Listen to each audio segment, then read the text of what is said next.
Ada yang bertanya,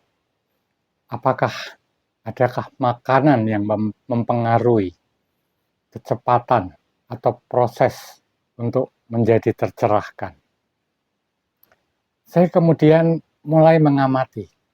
Saya mencoba mencari ke sana kemari, tetapi tidak ada yang memuaskan jawabannya. Sehingga saya memulai mengamati diri saya sendiri. Saya mengamati makanan-makanan yang saya makan, cara saya makan, dan hasil yang terjadi setelah makan. Saya menyadari bahwa ada kalanya setelah saya makan, saya menjadi malas, saya menjadi susah berpikir, saya menjadi apatis. Kemudian saya lihat apa yang saya makan, sebanyak apa yang saya makan, bagaimana saya caranya makan. Sehingga saya menemukan suatu kesimpulan bahwa makanan tidak bisa membuatmu menjadi tercerahkan. Tetapi makanan dapat mempersiapkan dirimu, dan makanan pula adalah awal dari jalan pencerahan. Bagaimana ceritanya?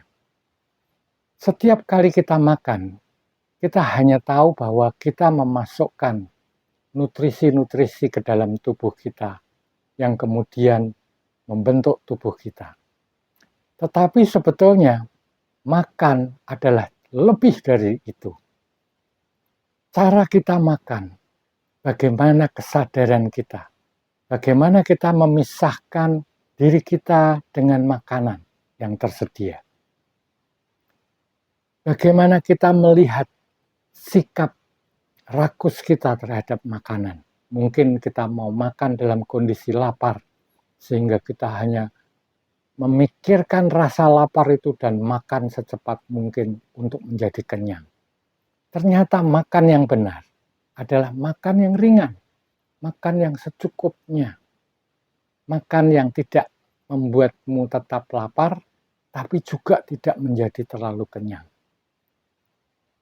Bagaimana kita menghayati makanan kita, bagaimana kita mengunyah, bagaimana kita merasakan rasanya, aromanya, sehingga ini menimbulkan rasa syukur kita.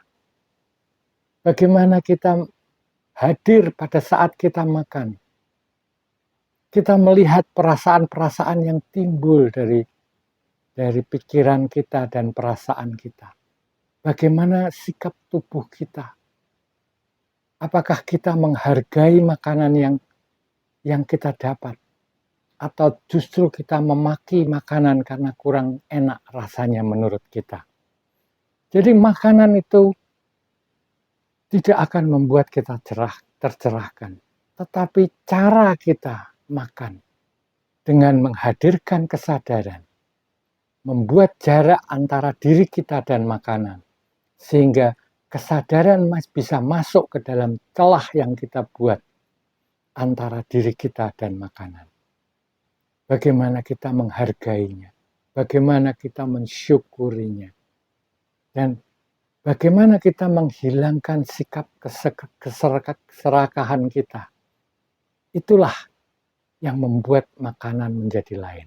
Karena makanan bukan hanya menghadirkan nutrisi ke badan, tetapi juga membuat mood kita, membuat perasaan kita menjadi gembira, menjadi bersyukur, menjadi menerima.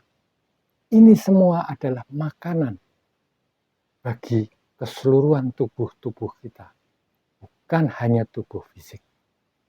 Apabila Anda mulai mengamalkan dari hal-hal yang kecil, Anda perhatikan, maka jalan menuju pencerahan akan lebih mudah bagi Anda. Selamat mencoba.